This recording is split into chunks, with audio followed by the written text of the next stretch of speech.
Welcome to public TV news బులెటిన్ల ముందుగా headlines. వర్షంతో బురదమయమైన రోడ్డుపై వరి నాట్లు వేసి నిరసన తెలిపిన గ్రామస్తులు.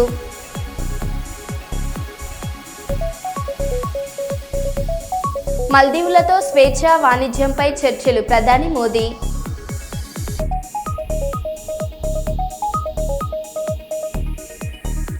తాగునీరు కోసం ఖాళీ బిందెలతో రోడ్డుపై నిరసనకు దిగిన మహిళలు.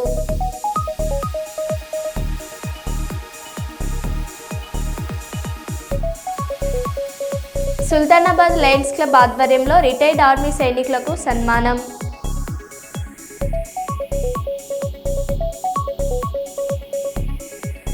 కాకతీయ యూనివర్సిటీలో విద్యార్థినులకు తప్పిన పెను ప్రమాదం.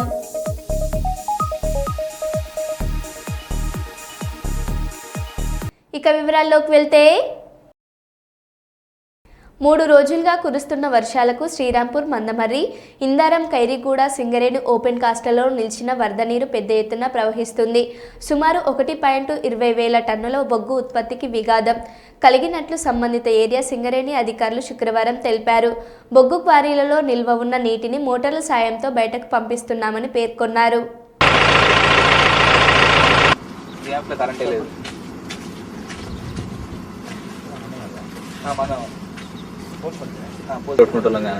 మాకేం తెలుసు అన్న.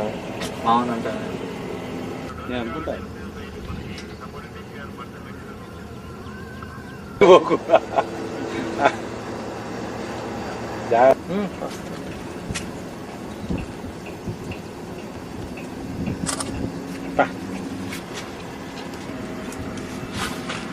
ఏమన్నా ఇల్లు ఉన్నాయా?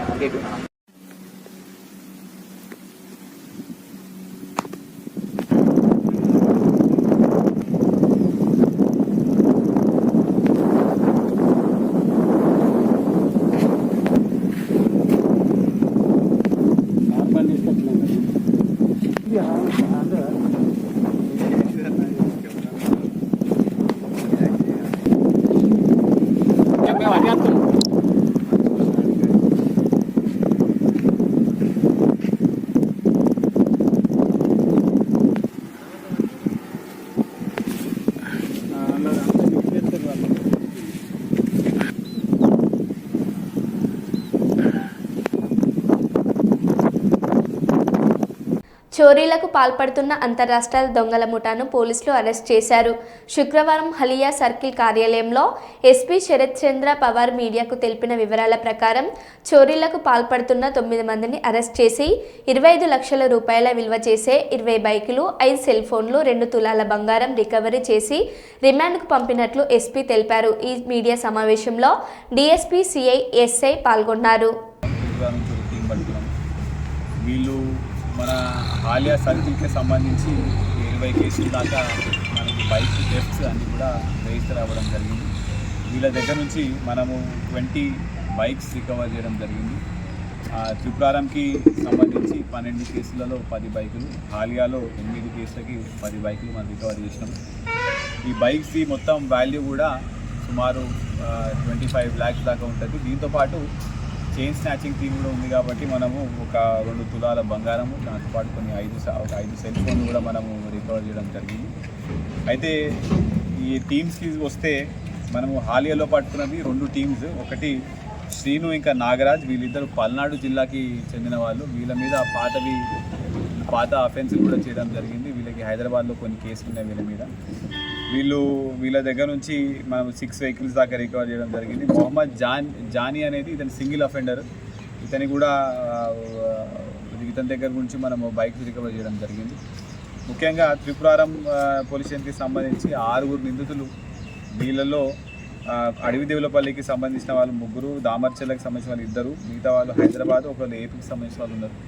వీళ్ళు కూడా చాలా వరకు జల్సాలకి అలవాటు పడి కొంతవరకు డబ్బులు ఖర్చుకి ఇట్లాంటివన్నీ అఫెన్సులు చేస్తున్నారు. సో ఈ 3ది కూడా మోడస్ ఆపరెండి ఏంటంటే, ఈ త్రిపురారంకి సంబంధించిన టీం వాళ్ళు మనకి ఓపెన్గా పార్క్ చేసి ఉన్న వెహికల్స్ రాత్రిపూట వెళ్ళి వాటిని లాక్ బ్రేక్ చేసి వెహికల్స్ తీసుకొని వెళ్ళిన తర్వాత దారిలో మళ్ళీ ఏదైనా స్నాచింగ్ లాంటివి కూడా చేయడం ఉన్నది. ఒక స్నాచింగ్ కేసు కూడా వీళ్ళు చేసినారు. ఇది మనకి ఎర్రగొండలపాలెం ప్రకాశం డిస్ట్రిక్ట్లో ఒక 2 తులా స్నాచింగ్ చేసినారు. ఆ స్నాచింగ్కి సంబంధించిన మన మెటీరియల్ కూడా మనం రికవర్ చేయడం జరిగింది. అండ్ మిగతా మన హాలియాకి సంబంధించిన టీంలో వీళ్ళు కూడా బస్ స్టాండ్స్ దగ్గర ఉన్న వెహికల్స్ లేకపోతే ఏదైనా ఎక్స్పెన్సివ్ కొత్త వెహికల్స్ ఉంటే వాటిని లాక్ బ్రేక్ చేయడమా లేకపోతే ఇంటికెళ్ళి ప్లగ్తో స్టార్ట్ చేయడమా ఇట్లాంటివన్నీ చేసి వెహికల్స్ అన్నీ కూడా వాళ్ళు దొంగతనం చేయడం జరిగింది. ఇప్పుడు వీళ్ళందరినీ కూడా మేము ఇప్పుడు జ్యుడిషియల్ రిమాండ్కి పంపుతున్నాం. పంపిన తర్వాత మళ్ళీ పోలీస్ కస్టడీ చేసిన తర్వాత ఇంకా ఏమైనా అఫెన్సెస్ ఉన్నాయా, ఇంకేమైనా ప్రాపర్టీ అఫెన్స్లు ఏమైనా చేసినా కూడా మనం వర్కౌట్ చేయడం జరుగుతుంది. అదేవిధంగా వీళ్ళందరి మీద మనము రిపీటెడ్గా ఎన్ని కేసులు ఉన్నాయి కాబట్టి గ్యాంగ్ ఫైల్స్ ఓపెన్ చేయడము లేకపోతే పీడీ యాక్ట్ పెట్టడం కూడా మనం వర్కౌట్ చేస్తున్నాం. అయితే నల్గొండ జిల్లా హాలియా మండలంలో కూడా దొంగతనాలకు సంబంధించి స్పెషల్గా ఫోకస్ పెడుతున్నాం. ఇక్కడ కూడా దొంగతనాలు కాకుండా కూడా మనం చర్యలు తీసుకుంటాము. అయిన తర్వాత కూడా ఒకవేళ అయితే కూడా ఎమ్మటే పట్టుకునే విధంగా కూడా స్పెషల్గా టీమ్స్ ఫామ్ చేసి వర్కౌట్ చేయడం జరుగుతుంది. ఎంటైర్ ఆపరేషన్ కూడా మన సిఐ హాలియా గారు, మన Tripuraram SI garu and SI Haliya garu కూడా ప్రత్యేక చొరవతో ఇది చేయడం జరిగింది. So my hearty congratulations and DSP.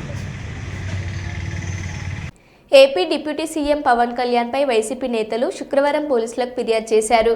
Harihara Veeramallu cinema success మీట్లో దాడులు చేయాలని అభిమానులను రెచ్చగొట్టారని ఆరోపిస్తూ గుంటూరు జిల్లా తాడపల్లి పిఎస్లో ఫిర్యాదు చేశారు. వైసీపీ నాయకులపై అనుచిత వ్యాఖ్యలు చేసి జనసేన కార్యకర్తలను దాడులకు ప్రేరేపించారు. రాష్ట్రంలో శాంతి భద్రతలకు విఘాతం కలిగించేలా వ్యవహరించారని ఫిర్యాదులో పేర్కొన్నారు. పవన్ కళ్యాణ్ గారు మన రాష్ట్ర డిప్యూటీ సీఎం గారు మాట్లాడుతూ ఒక్కసారి మీకు వీడియో ప్లే చేస్తా. సోషల్ మీడియా కామెంట్ కి దీనికి నలిగిపోకండి. అట్లా మీకు దమ్ముండి తిరిగి కొట్టండి. ఎట్లా దాడి చేయాలి అలా చేయండి. నెగిటివ్ ఆస్పెక్ట్స్ కొట్టి నవలేయండి. It is about our civilisation. It's about Bharatiyata. It is about civilisation. ఏది దాడి చేయండి, మీకు నచ్చినట్టుగా దాడి చేయండి, కొట్టండి, కొట్టి నమిలేయండి. అది మళ్ళీ సివిలైజేషన్ అట. అది మరి సారేమో ఏమంటారు, కాషాయ వస్త్రాలు వేస్తారు, ఒక్కోసారి సనాతన ధర్మం అంటారు, శాంతియుతంగా ఉండేటట్టుగా ఆ డ్రెస్లో కనపడుతుంటారు. మాట్లాడే మాత్రం కొట్టేయండి, నవ్వులేయండి, దాడి చేయండి, మీకు నచ్చినట్టు చేయండి. ఎట్లా అంటే అన్నీ మాట్లాడుతుండడం వల్ల పబ్లిక్గా మొన్న తణుకులో కారుమూరి నాగేశ్వరరావు గారు మాజీ మంత్రివర్యులు, మొన్న పోటీ చేసిన తణుకు ఎమ్మెల్యే క్యాండిడేటు, కారు వెళ్తుంటే ఈ జన సైనికులు కారు మీదకి ఎక్కి డాన్స్ చేశారు. మీరు అందరూ చూశారు, మీ టీవీలో వచ్చింది. అది కారు మీద బానెట్ మీదకి ఎక్కి అత్యంత దారుణంగా హింసను ప్రేరేపిస్తూ దాడి చేసే విధంగా రాళ్ళు రువ్వుతూ ఇష్టం వచ్చినట్టుగా ప్రేరేపించి కారు మీదకి ఎవరైనా ఎప్పుడైనా చూసామండి?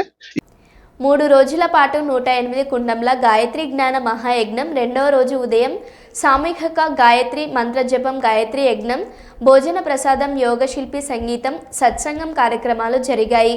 27వ తేదీన ఆదివారం రోజున ఉదయం సామూహిక గాయత్రి మంత్రజపం, మధ్యాహ్నం గాయత్రి యజ్ఞం, పూర్ణహుతి అనంతరం భోజన ప్రసాదం. భారతీయ సాంప్రదాయ వస్త్రములలో సాంప్రదాయ వస్త్రములతో పాల్గొనాలని కోరారు.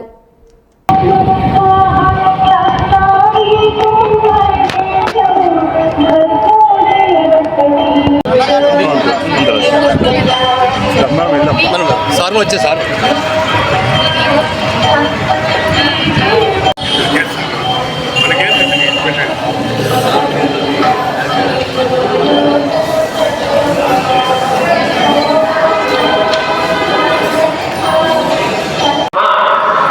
తెలుగులోనే చెప్తున్నా తల్లి.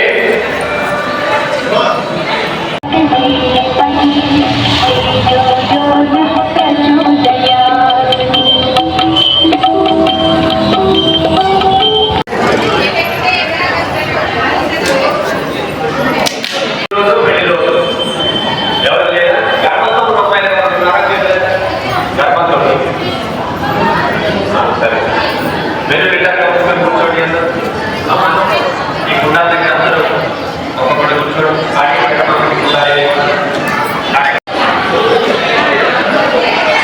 సరే ఇప్పుడు తీసుకోండి.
కూర్చోవేయండి.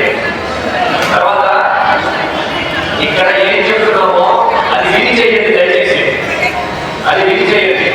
మీ భర్తని కుడివైపు మీరు కూర్చోవాలి, చెప్పండి ఎవరైనా వచ్చి కూర్చుంటే.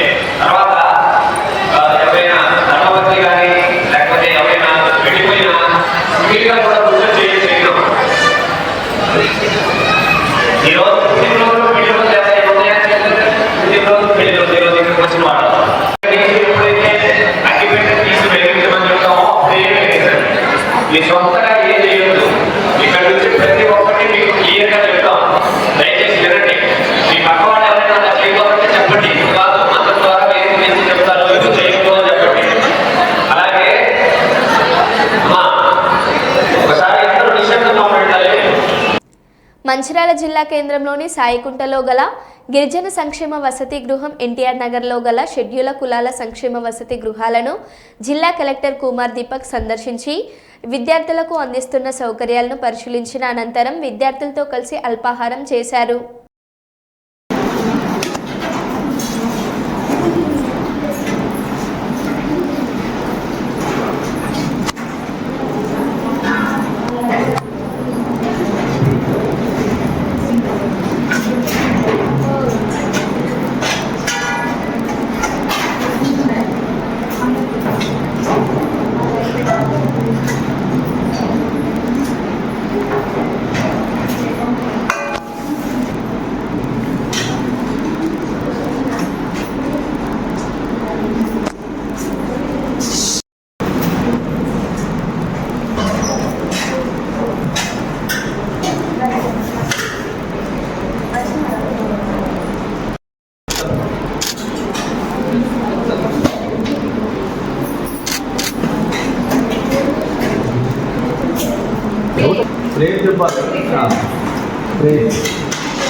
బోర్ ఉంటుంది, తర్వాత పవర్ లేకుండా బోర్ కూడా నడవదు కదా. అంటే అప్పుడు ఎక్కడ స్టోరేజ్ ఉంటాయి కదా సార్, ఇదేమో ఉంటుంది సార్ మార్నింగ్ వాటర్ ఈవినింగ్ వరకు ఉంటుంది సార్. ఒక ట్యాంకర్ వస్తుంది.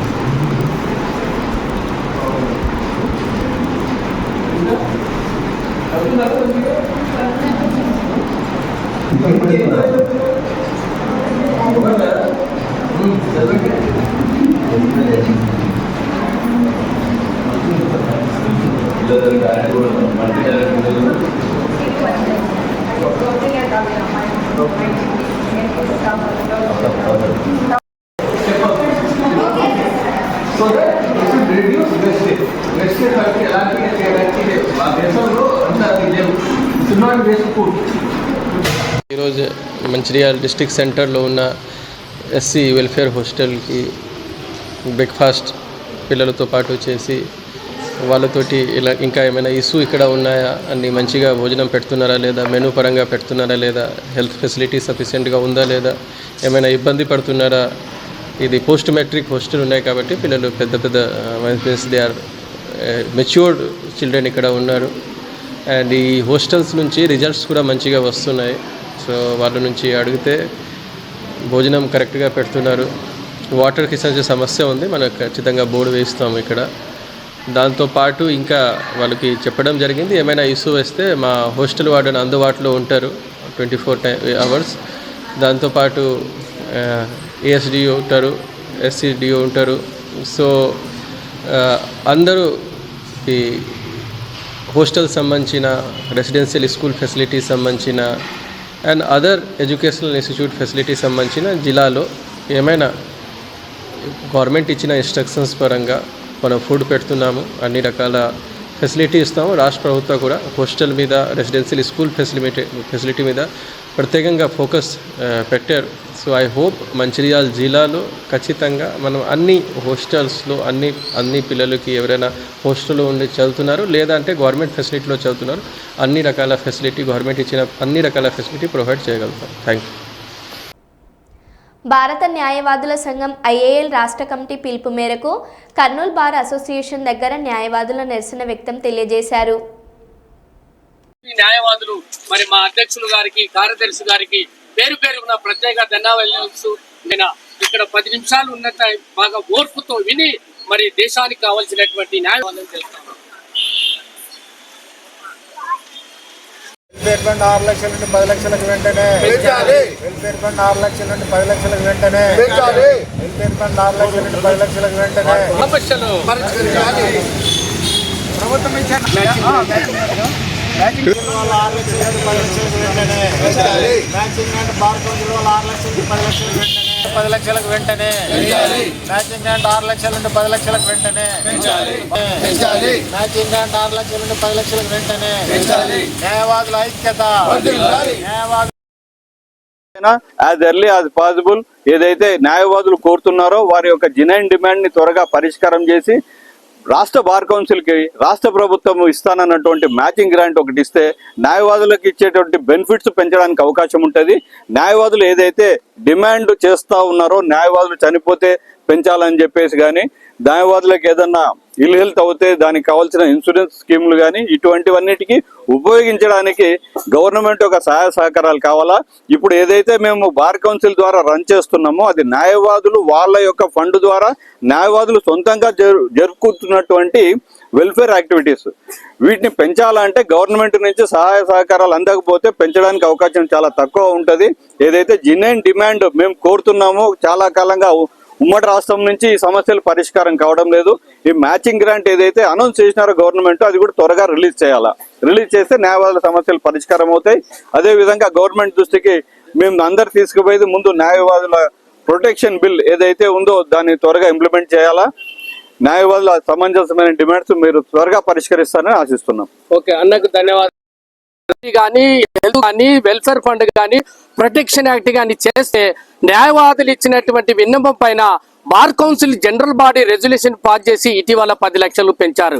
అయ్యా మేము అడిగేది ఈ భారతదేశంలో బార్ కౌన్సిల్ ఆఫ్ ఇండియా రాజ్యాంగ ప్రకారం ఉన్నప్పటికీ పక్క రాష్ట్రంలో బార్ కౌన్సిల్ ఒక తీరు ఉంది, ఇంకో పక్క రాష్ట్రంలో ఒక తీరు ఉంది.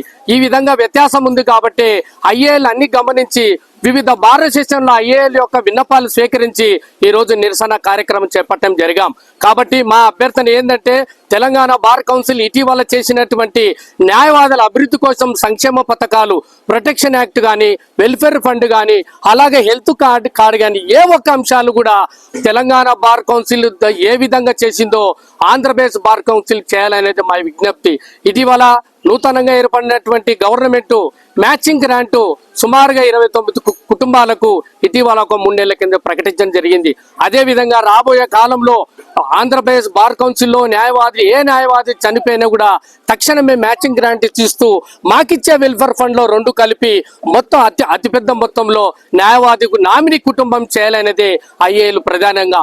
రాబోయే కాలంలో ఈ దేశంలో ఏ ప్రజాప్రతినిధికైనా న్యాయవాదులు ముందు ఉండి రాష్ట్ర బార్ కౌన్సిల్ ఆధ్వర్యంలో కానీ రాష్ట్ర బార్ అసోసియేషన్లు కానీ ఒక దేశానికి రక్షణ కవచంగా పనిచేస్తూ ఉంటే మరి న్యాయ వ్యవస్థలో న్యాయవాదులకు కావాల్సినటువంటి వాళ్ళ యొక్క ఒత్తిడిని అధిగమించాలంటే వాళ్ళ యొక్క సంక్షేమ పథకం వైపు ప్రతి ఒక్క రాష్ట్ర ప్రభుత్వం చొరవ చూపించుకొని రాబోయే కాలంలో మరి ముందు ఉండాలా. న్యాయ వ్యవస్థలో న్యాయవాదుల పట్ల చొరవ చూపి దాన్ని ప్రత్యేక ఒక సిఫారసు కమిటీ ద్వారా న్యాయవాదులకు ఏదైతే అది కొదవ ఉందో అది తక్షణమే పూర్తి చేయాలని IAL Indian association of lawyers Kurnool ప్రత్యేక డిమాండ్ చేస్తున్నాం.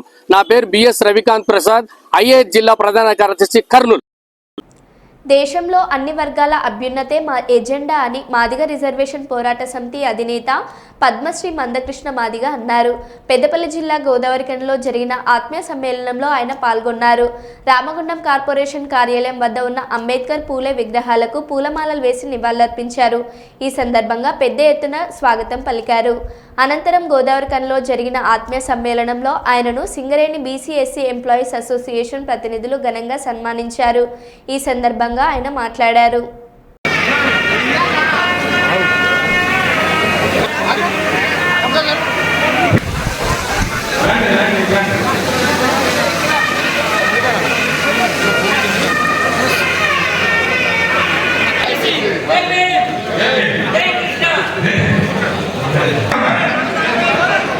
ప్రసాద్ కొంచెం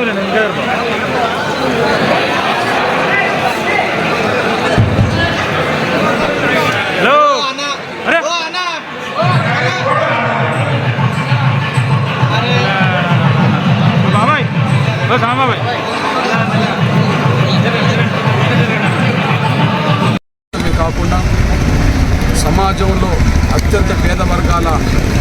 సమస్యల్ని ఎజెండాగా చేసుకొని గతంలోని మేము పోరాటాలు చేశాము. ఆరోగ్య భద్రతకు సంబంధించిన విషయంలో పేదవాళ్లకు ఆరోగ్యశ్రీ కార్డు అందించడం ద్వారా కార్పొరేట్ వైద్యం కూడా పేదలకు అందించిన చరిత్ర ఎంఆర్టీఎస్ ఉద్యమానికి ఉన్నది. అదే ఆరోగ్యశ్రీ పథకం. కాళ్ళు లేని, చేతులు లేని, కళ్ళు లేని నా వికలాంగుల పక్షాన, వృద్ధాప్యంలో జీవితం ఇబ్బందులు పడుతున్న వృద్ధుల వితంతుల పక్షాన ఎంఆర్టీఎస్ పోరాటం చేసి, వికలాంగుల పక్షాన పోరాటం చేసి గణనీయమైన పరిస్థితుల్లో వాళ్ళ పెన్షన్లు పెరగడానికి, వాళ్ళు ఎంతో కొంత గౌరవంగా జీవించడానికి ఎంఆర్టీఎస్ ఉద్యమాలు తోడ్పడాలని వచ్చింది. అదే సమయంలో ప్రస్తుతం మా కర్తవ్యంగా నా వికలాంగుల సమాజానికి ఇచ్చిన మాట కాంగ్రెస్ ప్రభుత్వం ఎన్నికల సమయంలో 4,000 నుంచి 6,000 పెంచుతామన్న మాట 20 నెలలు దగ్గరకు వస్తున్నప్పటికీ పరిపాలన మొదలై వాళ్ళ పెన్షన్ పెరగలేదు. మా భవిష్యత్ ప్రయాణం సామాజిక న్యాయం అనే ఎజెండాగా ఉంటుంది. ఆర్థిక అసమానతల నిర్మూలనగా ఉంటుంది. సాంఘిక వ్యవస్థ నిర్మూలనగా ఉంటుంది. ఒక మాటలు చెప్పాలంటే డాక్టర్ మహానుభావుడైన డాక్టర్ బాబాసాహెబ్ అంబేద్కర్ ఈ అసమానతలు అయితే ఉండద్దని దేశంలో కోరుకున్నారు. ఆర్థిక, సాంఘిక, సామాజిక న్యాయాన్ని ఏదైతే అందరికి దక్కాలని కోరుకున్నాడో ఆ కోరుకున్న కళలు ఇంతవరకు నెరవేరలేదు. ఆ నెరవేర్చే దిశగా మా ప్రయాణం భవిష్యత్తులో కొనసాగిస్తాం. అందుకు అనుగుణంగా నిర్ణయాలు తీసుకుంటాం. అందుకు అనుగుణంగా మా పోరాటాలను రాష్ట్రంలోనే కాదు దేశంలో కూడా ఉధృతం చేస్తామనే విషయం కూడా గుర్తు చేస్తాం. సామాజిక ఉద్యమకారుడు మందకృష్ణ నాయకత్వం. ఈ ఆత్మీయ సమావేశం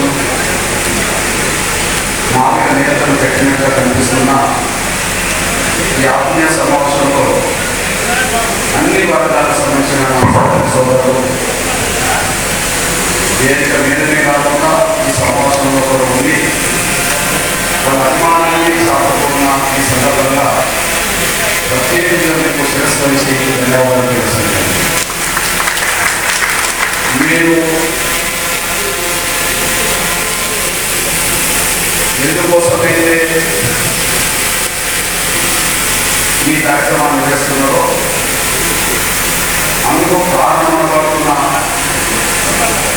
పద్మశ్రీ కావచ్చు, లేకపోతే జరిగిన ఉద్యమాల చరిత్ర కావచ్చు, అందువల్ల మీలో పెరిగిన అభిమానం ఏదైతే ఉన్నదో అభిమానంతో పాటు మీరు ఏదైతే కొంత నమ్మకం పెట్టుకున్నారో నా భవిష్యత్తు జీవిత ప్రయాణం కూడా మీ నమ్మకాన్ని మరింత పెంచుకునేది ఉంటుందే తప్ప అది తగ్గిపోయే విధంగా ఏనాడు నా ప్రయాణం ఉండదన్న విషయం కూడా మీకు జరిగిన ప్రయాణం కంటే జరగాల్సిన ప్రయాణమే దేశంలో సవాళ్ళతో కూడుకున్నదని నేను భావిస్తున్నా. జరిగిన ప్రయాణం కంటే ముందు జరగాల్సిన ప్రయాణమే చాలా సవాళ్ళతో కూడుకున్నదని నేను భావిస్తున్నా. అయినా ఆ సవాళ్ళను స్వీకరించడం, ఆ సవాళ్ళను ఎదుర్కోవడం, అంతిమంగా డాక్టర్ బాబాసాహెబ్ అంబేద్కర్ కలగన్న ఒక గొప్ప, మహాత్మా జ్యోతిరావు పూలే కలగన్న ఒక గొప్ప, బాబు జగ్జీవన్ కలగన్న ఒక గొప్ప, ఒక నూతన సమాజం వైపు ముందుకు తీసేదని.